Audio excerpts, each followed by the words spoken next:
역사가 기록되기 훨씬 전 최초의 도시가 세워지기도, 최초의 제국이 무너지기도 전 지상에는 또 다른 유형의 인간이 걸어다니고 있었습니다. 신비롭고 끈질기며 시간의 안개 속에 쌓인 존재. 그들은 누구였을까요? 자연이 잔혹한 힘으로 지배하던 야생의 세계에서 그들은 어떻게 살아남았을까요? 오늘 우리는 선사시대의 그림자 깊숙이 들어가 최초의 인간들에 대한 놀라운 발견, 약 2500만 년 전 지구에 새로운 종이 등장했습니다. 거대 영장류입니다. 수많은 생물들 가운데 특별한 능력을 지닌 한 무리가 있었습니다.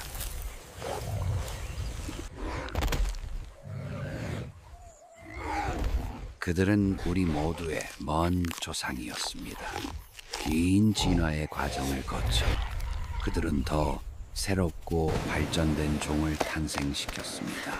기원을 떠나 멀리 모험을 하며 사냥, 힘, 도구, 사랑, 그리고 곧 전쟁의 기술을 발견했습니다. 그들은 거대한 짐승들과 경쟁하고 땅을 정복하며 모든 기후에 적응했습니다. 결국 그들은 우리 A 호모 사피엔스, 즉 현대 인류가 되었습니다. 그러나 여전히 의문은 남습니다.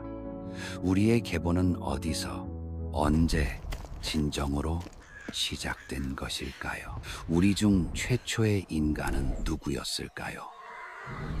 무엇이 우리를 인간으로 정의하는가? 무엇이 우리를 다른 모든 생명체와 구별하는가? 이제 최신 과학적 발견과 함께 우리는 시간의 그림자 속으로 깊이 들어가려 합니다. 우리 조상 가운데 누가 그 결정적인 발걸음을 내디뎌 최초의 인간을 탄생시켰는지를 밝히기 위해 우리 가족의 이야기는 약 2500만 년 전 격렬한 지구 온난화 시기에 시작됩니다. 광대한 테티스 해가 갈라지고 근동에서 닫혀가면서 울창한 열대우림이 아프리카에서 북쪽으로 퍼져나갔습니다. 우리의 먼 조상들은 숲을 따라 이동하며 이 고대 세계에 빠르게 정착했습니다. 그들은 수백 종의 다른 생명체들 가운데 나무 꼭대기를 지배했습니다. 유럽에서 오늘날의 중국에 이르기까지 기간토피테쿠스, 라마피테쿠스, 시바피테쿠스와 같은 거인들이 번성했습니다. 그것은 곧 혹성 탈출, 유엔노 확싱의 시대였습니다. 그러나 이 거대한 영장류들 중에서 1300만 년 전 오늘날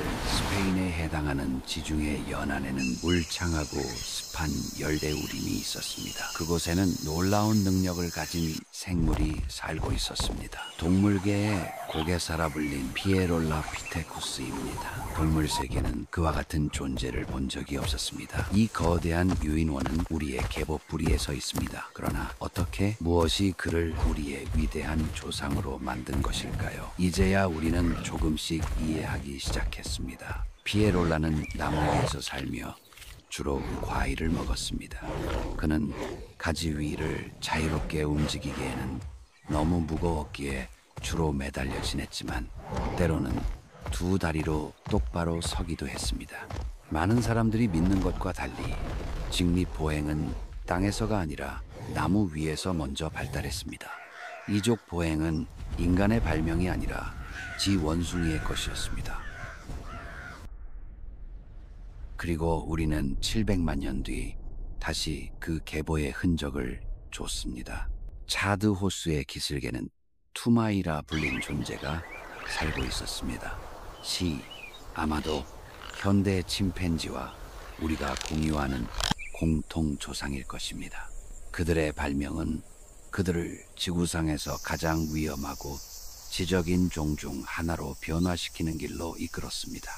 그들과 함께 인류로 향한 행진은 자숙하기 시작했던 것입니다.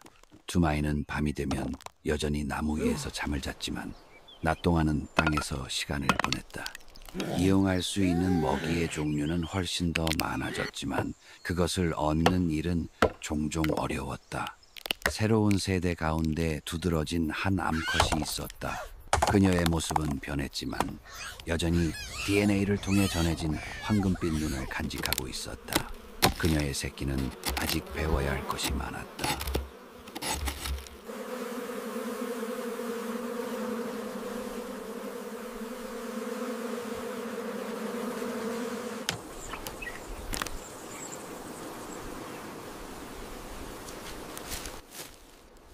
투마이는 또한 특이한 이동 방식을 완성해 나갔다. 두 발로 걷는 것이었다. 이것은 장거리로 물건을 운반할 수 있는 능력 등 많은 이점을 가져왔다. 그러나 알파 수컷의 자손들은 여전히 집단을 지배했다. 사회 구조에는 중대한 변화가 일어나고 있었다. 이제 힘이 곧 지위를 결정했다. 위계가 형성되었고 알파는 특히 약자들에게 자신의 힘을 상기시키며 존경을 요구했다.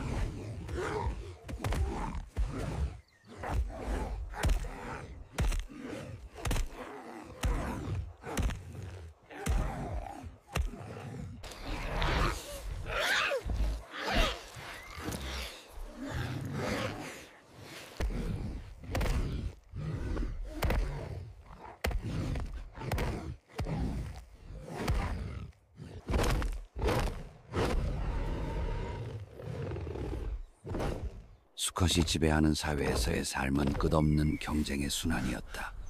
알파는 지배적인 수컷의 극단적인 전형으로 끊임없이 힘을 과시해야 했다.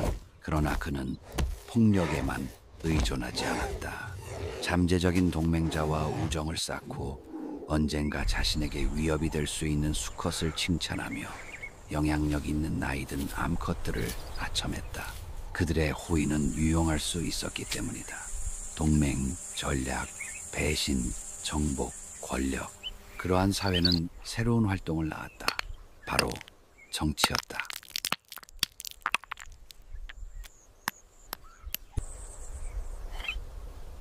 수컷들이 하루 대부분을 계략을 꾸미는 데 보냈을 때 암컷들은 먹이를 모으고 새끼를 기르는 데 전념했다. 그것은 적응력과 영리함을 요구하는 일이었다. 알파에게 집단을 지배한다는 것은 암컷에 대한 접근권을 갖는다는 뜻이기도 했다. 그러나 이족 보행은 예상치 못한 난제를 가져왔다. 수컷들은 더 이상 암컷의 성적 준비 신호를 뚜렷하게 볼 수 없게 된 것이다. 교미에 앞서 수컷은 이제 암컷의 관심을 확인해야 했으며 때때로 그 대답은 아니오였다. 투마이의 새로운 영역에는 물이 있었고 그것이 주는 풍요로움이 있었다. 우리의 조상들은 이제 막 이 새로운 요소에 익숙해지기 시작했으며 그것과 함께 풍요가 찾아왔다. 그러나 투마이의 가장 위대한 발명은 짝짓기 유대였다. 수컷과 암컷이 단순히 함께 시간을 보내기 위해 집단을 떠나는 선택을 할 수 있게 된 것이다. 두 젊은 청소년에게 이는 전례 없는 일이었으며 수컷과 암컷의 관계에 있어 커다란 진보였다. 과거에는 접촉이란 냄새를 맡고 그 다음 교미하는 것을 의미했으며 그것은 단 1분 만에 끝나는 짧은 행위였다. 그러나 이제 그들은 함께 시간을 보내며 애정 어린 몸짓을 나눌 수 있었다. 대형 유인원들은 심장이 뛰고 털이 곤두서는 것을 느끼기 시작했다. 매혹의 놀이가 시작된 것이다. 그녀는 그의 시선을 찾았고 그는 매료되었다. 그녀는 그의 냄새를 들이마셨고 두 존재는 욕망을 느꼈다. 그들은 입맞춤을 나누었고 시새로운 교미 방식을 발명했다. 얼굴을 마주한 채 아무도 눈치채지 못한 사이 한 새끼가 집단에서 떨어져 나갔다. 작은 연약한 몸은 곧 축 늘어지며 생명을 잃었다. 투마이는 집단의 중요성을 이해하고 있었다. 한 구성원을 잃는 것은 깊이 느껴졌다. 지상에서의 삶에는 장점도 있었지만 나무 위보다 훨씬 더 많은 포식자가 있었다. 그래서 투마이는 여전히 나무의 안전에 의존했던 것이다.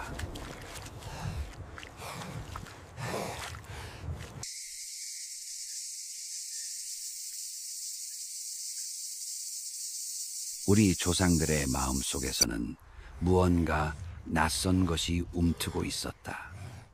젊은 어미는 죽은 새끼를 버려야 했지만 그렇게 하지 않았다. 왜일까? 그녀는 무엇을 느꼈던 걸까? 그날 아침 일찍 언덕 너머에서 낯선 무리가 목격되었다. 커다란 무화과 나무 아래에 있던 또 다른 투마이 집단이었다. 그들은 처음으로 자신들과 같은 존재들을 보았다. 무엇을 할 수 있을까? 그의 마음속에 교묘한 계획이 떠올랐다. 지금까지 결코 상상되지 않았던 것이 살해였다.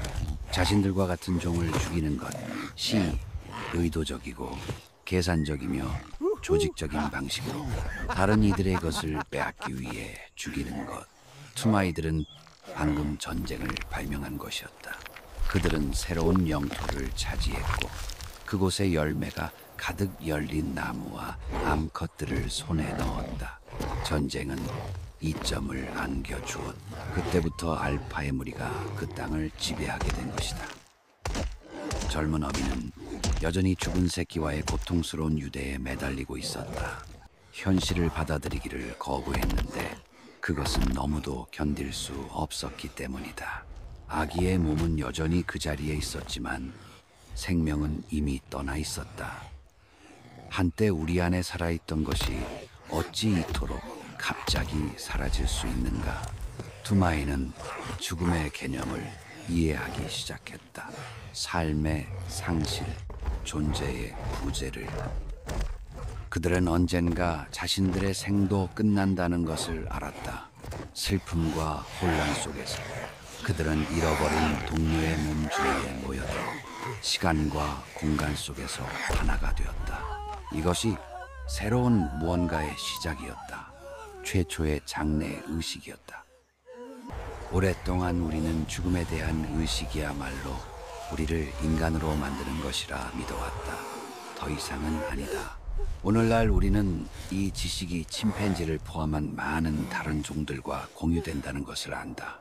그럼에도 불구하고 삶이 흘러가고 시간이 앞으로 나아간다는 이해는 우리 가족의 역사 속에서 기념비적인 도약이었다. 우리는 그를 세디바라 부른다. 그는 오스트랄로피테쿠스였을까? 아니면 최초의 진정한 인간이었을까? 그 질문은 여전히 답을 얻지 못하고 있다. 세디바는 아프리카 대륙 남쪽 끝 지역에 살았다. 점점 길어지는 가뭄이 이 지역을 사로잡으며 우리 조상들의 진화를 빚어냈다. 세디바는 대부분의 시간을 땅에서 보냈지만 여전히 나무의 보호에 의존했다. 사바나를 배회하는 포식자들로부터 피할 수 있는 유일한 피난처였다. 그들은 결코 멀리 떨어지지 않았다. 건기가 절정에 달했다. 나무에는 더 이상 열매가 없었다. 유일한 음식은 땅속에 숨겨져 있었다. 뿌리와 덩이줄기. 그것을 찾기도 어렵고 캐내기는 더욱 어려웠다. 그리고 땅에서 꺼낸 뒤에도 삼키기 전에 오랫동안 씹어야 했다.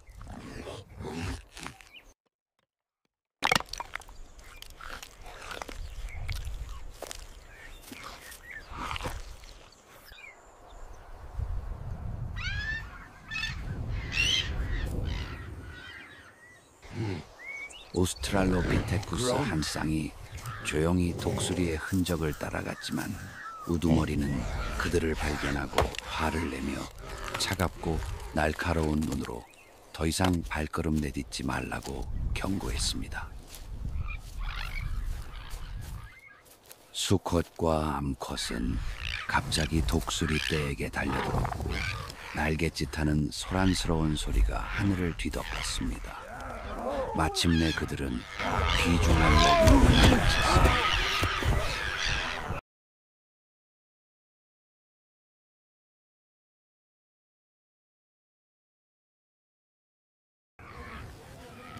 그들은 훔친 먹이를 가져와 무리의 다른 몇몇과 나눠 먹었지만 그들이 승리를 만끽하기도 전에 우두머리가 나타나 사납게 변하며 그들을 쫓아냈습니다. 그 뒤에는 긴장과 실망이 뒤섞인 분위기가 감돌았습니다. 그들 중 한 명이 두 개의 돌을 맞부딪혔고 돌은 산산이 조각나 날카로운 모서리를 남겼습니다. 새로운 시대가 열리고 있었습니다. 날카로운 돌은 무엇이든 자를 수 있었습니다.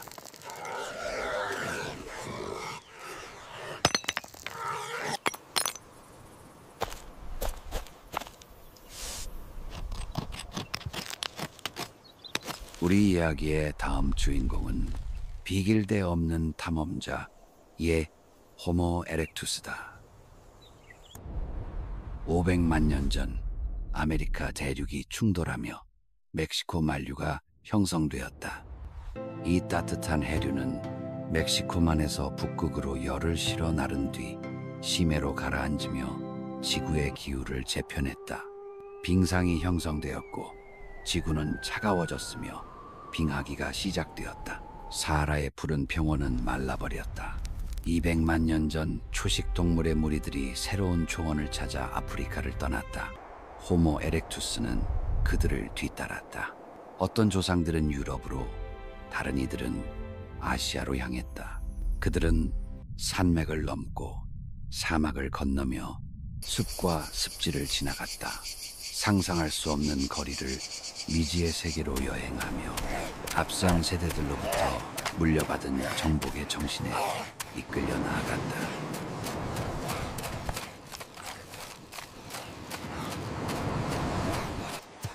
그들은 마침내 극동 중국 북부에 도달했다. 그곳은 중국 호모 에렉투스의 고향이었다.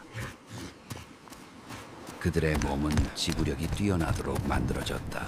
곧게 선 자세, 먼 거리를 가기 위한 긴 다리, 균형을 맞추는 강력한 팔, 독특한 내부 냉각 시스템, 짧은 채목, 땀샘, 그리고 뇌 속에 혈액을 식히는 장치까지. 이것은 호모 에렉투스를 동물계에서 가장 뛰어난 지구력 달리미로 만들었다. 그들은 사냥의 달인이 되었다. 늑대처럼 그들은 엄청난 거리를 따라가며 먹잇감을 추적할 수 있었다. 가장 빠르지는 않았지만 먹잇감보다 훨씬 오래 달릴 수 있었다. 먹잇감이 탈진에 쓰러지면 그들은 다가가 마침내 사냥을 끝냈다. 호모 에렉투스에게 있어 힘은 더 이상 단순한 육체적 강인함만을 의미하지 않았다. 수컷과 암컷의 체격 차이는 줄어들었다. 가장 강한 자의 법칙은 가장 지혜로운 자의 지도력으로 자리를 내주었다. 이 무리에서 지도자는 한 암컷이었다. 그녀의 선견지명, 지혜, 정치적 능력이 무리 생존의 중심이 되었다. 그들은 더 이상 독수리와 시체를 두고 다투는 약탈자가 아니었다. 무기와 협동은 그들을 최상위 포식자의 반열에 올려놓았다. 그러나 그 성공은 대가를 치렀다. 그들은 먹잇감에 의존하게 된 것이다. 무리가 이동하는 곳마다 그들은 따라가야 했다. 그들은 보통 20명에서 50명 정도의 작은 집단을 이루어 살았다. 사냥에서는 서로를 도왔고 안전을 위해 힘을 모았다. 그들의 일시적인 보금자리는 동굴이나 바위 그늘 아래였으며 때로는 나뭇가지와 잎, 동물 가죽으로 임시 거처를 지어 생활했다.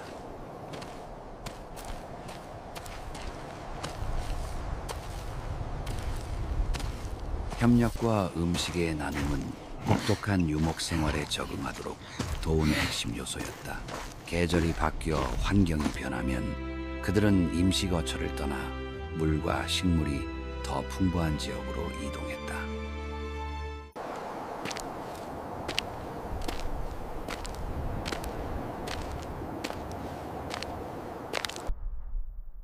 그들은 유목민이 되었고 여행하면서 거처를 지었다. 때로는 방어를 위해 울타리를 둘렀다. 더 복잡한 사회가 나타났다. 각 구성원은 돌을 쪼개 도구를 만드는 자, 고기를 자르는 자, 가죽을 무두질하는 자, 거처를 짓는 자 등 저마다의 기술과 연결된 역할을 맡았다. 노동과 역할의 분업은 인류의 삶의 일부가 되었고 그에 따른 압력과 갈등도 생겨났다. 어떤 이들은 다른 이들보다 더 열심히 일했다. 그리고 공정을 유지하는 것은 지도자의 책임이었다. 하루 중 가장 중요한 순간은 음식의 나눔이었다. 누구를 먼저 먹일 것인가? 최고의 부위를 누구에게 줄 것인가? 훗날 필요할지 모를 지지를 얻기 위해 누구에게 조금 더 줄 것인가. 이 작은 행동들이 동맹을 쌓고 무리의 위계를 유지했다. 자연으로부터 몸을 지키기 위해 그들은 식물, 가죽, 나무 껍질로 옷을 만들었다. 그러나 옷은 새로운 문제를 불러왔다. 기생충이 그 속에 서식하게 된 것이다. 얇은 가죽에 쌓인 따뜻한 몸은 피를 빠는 자들에게 매혹적인 목표가 되었다.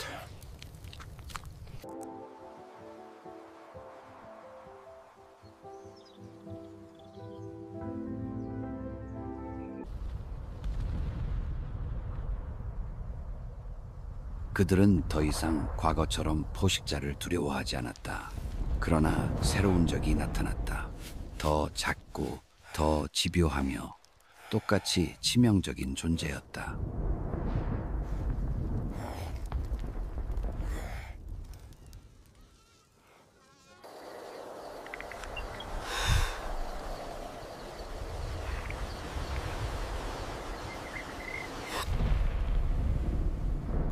세상은 여전히 수수께끼로 가득했다. 호모 에렉투스는 호기심 많은 마음을 가지고 있었고 자신들을 둘러싼 힘들을 이해하고자 했다. 그중 가장 거대한 힘 하나가 곧 모습을 드러내려 하고 있었다.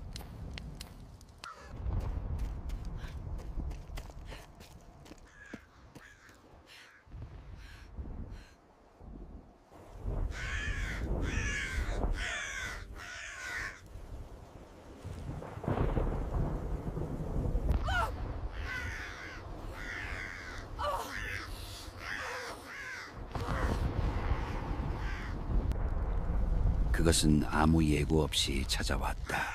건기마다 나타나 생명을 앗아가고 파괴를 남기는 야수. 거대하고 멈출 수 없는 힘. 그들은 싸울 준비를 해야 했다.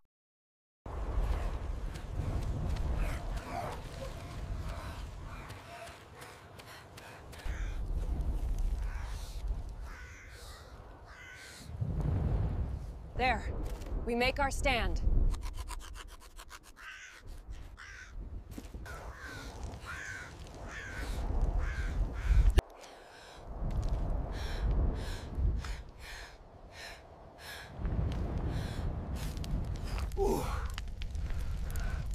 그라.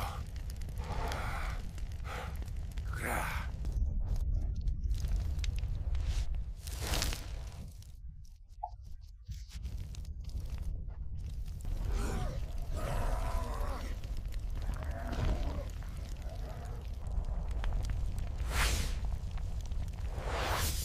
그러나 그들은 패배했다. 구할 수 있는 것을 간신히 건졌을 뿐 불은 단 몇 시간 만에 그들의 세계를 삼켜버렸다. 야영지는 연기와 재로 변했고 무리들은 흩어졌다.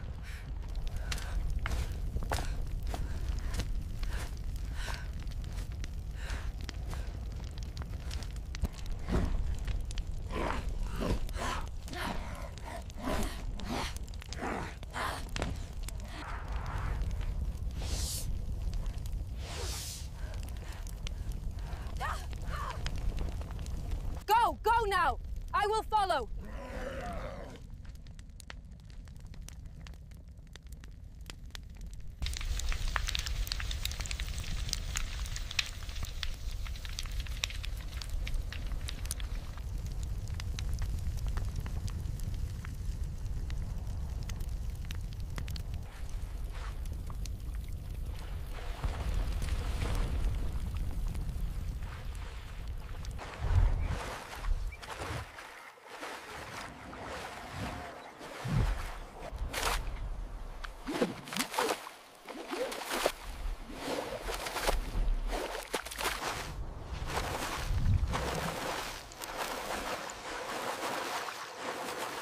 그러고 나서 발견이 찾아왔다.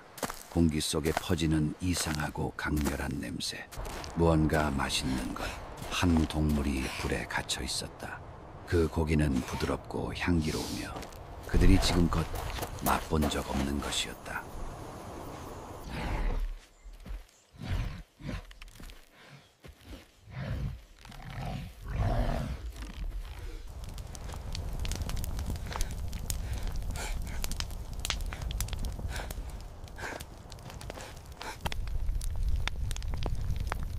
어쩌면 이것이 호모 에렉투스가 불의 놀라운 힘 요리를 발견한 순간이었을 것이다. We eat now. 그들은 곧 깨달았다. 고기가 씹기 쉽고 소화도 더 잘 된다는 것을. 이전에 먹기 힘들었던 단단한 부리도 불에 익히면 부드럽고 풍미가 더해져 소화에 필요한 에너지는 16분의 1로 줄어든다는 것을.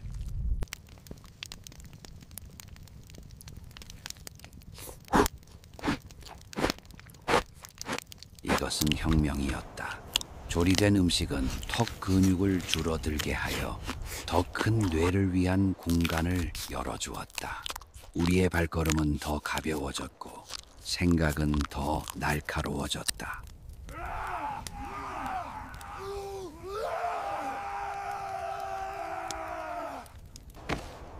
우리의 마음은 강력한 기계로 변모했다. 생각을 연결하고 구조화된 사유를 만들며 새로운 감정을 느낄 수 있는, 아마도 심미적 감각이 태어난 순간이었을 것이다. 형태, 색, 빛이 더 깊은 무언가를 흔들기 시작했다. 우리는 아름다움에 감동을 받았다.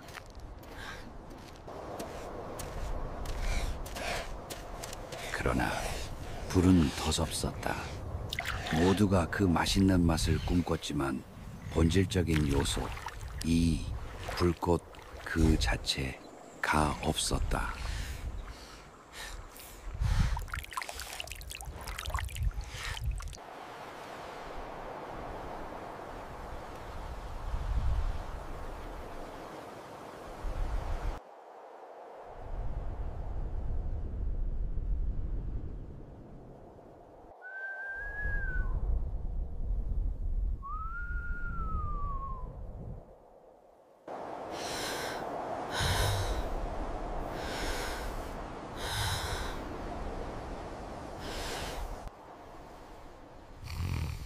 만약 그것을 붙잡을 수 있다면 그 작은 불꽃은 작고 무방비해 보였다.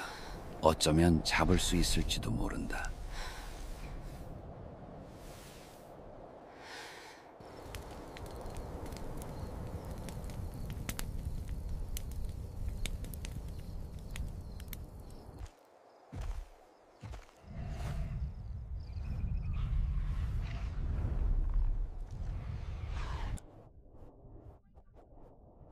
그때 또 다른 무리가 나타났다.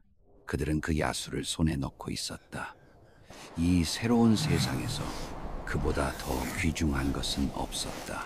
그리고 그것을 위해 호모 에렉투스는 싸울 준비가 되어 있었다.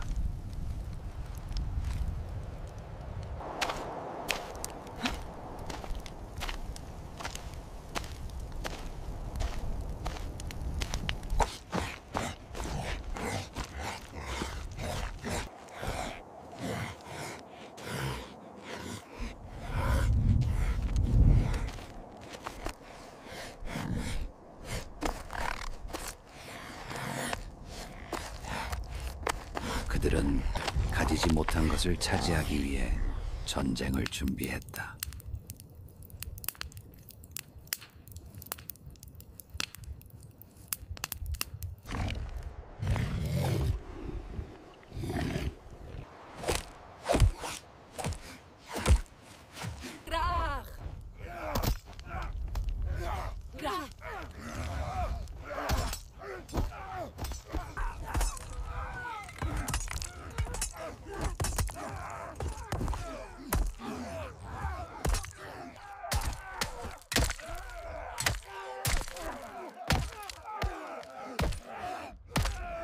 그녀의 무리는 싸움에서 승리하여 불을 가진 자들로부터 모든 것을 빼앗았지만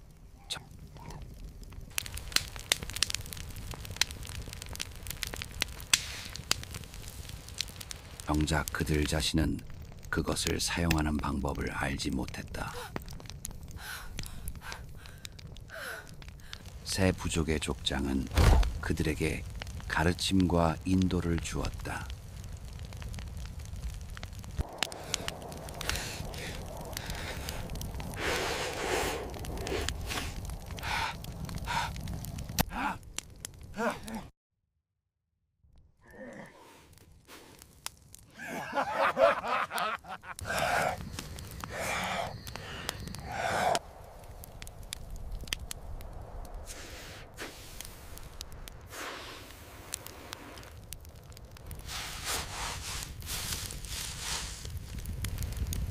애정은 가장 작은 행동에서 시작되었고 거기서부터 점점 자라났다.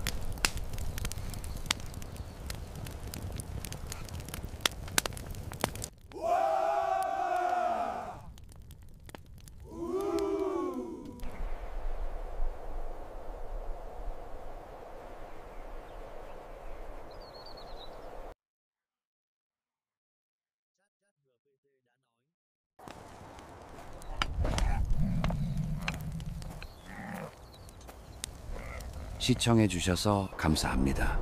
이 내용이 의미 있고 즐거우셨다면 좋아요와 구독 부탁드리며 댓글도 남겨주세요. 감사합니다.